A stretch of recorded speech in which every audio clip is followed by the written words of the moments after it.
दूसरा अध्याय, देवराज को शिवलोक की प्राप्ति। चंचला का संसार से वैराग्य। श्री शौनक जी ने कहा, आप धन्य हैं सूत जी, आप परमार्थ तत्व के ज्ञाता हैं। आपने हम पर कृपा करके हमें यह अद्भुत और दिव्य कथा सुनाई है। भूतल पर इस कथा के समान कल्याण का और कोई साधन नहीं है।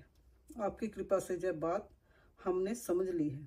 सूत जी, इस कथा के द्वारा कौन से पापी शुद्ध होते हैं, उन्हें कृपा पूर्वक बताकर इस जगत को कृतार्थ कीजिए।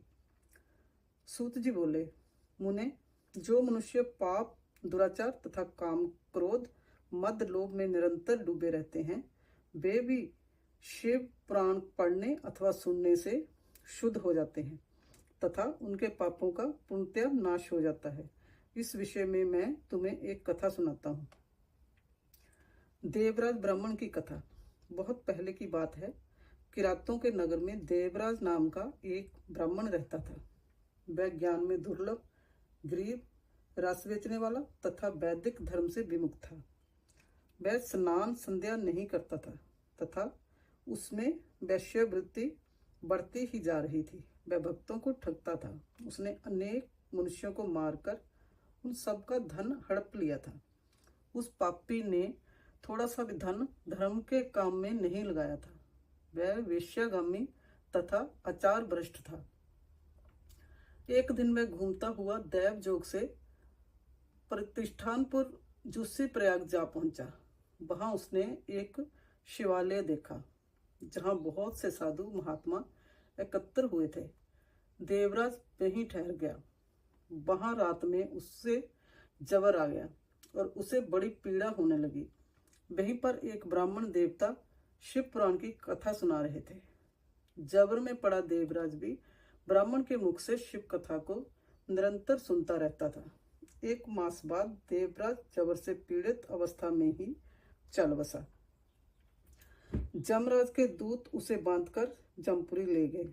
तभी वहां शिवलोक से भगवान शिव के पार्षद गण आ गए। वे कपूर के समान उज्जवल थे।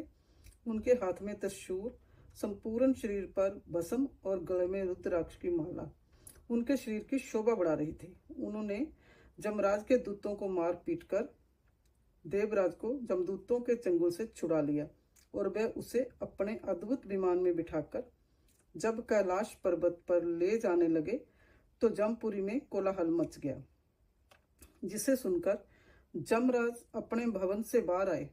साक्षात रुद्रों के समान प्रतीत होने वाले इन दूतों का धर्मराज ने विधि पूर्वक पूजन कर ज्ञान दृष्टि से सारा मामला जान लिया। उन्होंने भय के कारण भगवान शिव के दूतों से कोई बात नहीं पूछी। तत्पश्चात शिवदूत देवराज को लेकर कैलाश चले गए और वहां पहुंचकर उन्होंने ब्राह्मण को कर्णावतार भगवान शिव के हाथों में सौंप दिया। शौनक जी ने कहा, महाभाग सूत जी, आप सर्वज्ञ हैं। आपके कृपा प्रसाद से मैं कृतार्थ हुआ। इस इतिहास को सुनकर मेरा मन आनंदित हो गया। अत भगवान शिव में प्रेम बढ़ाने वाली दूसरी कथा भी कहिए।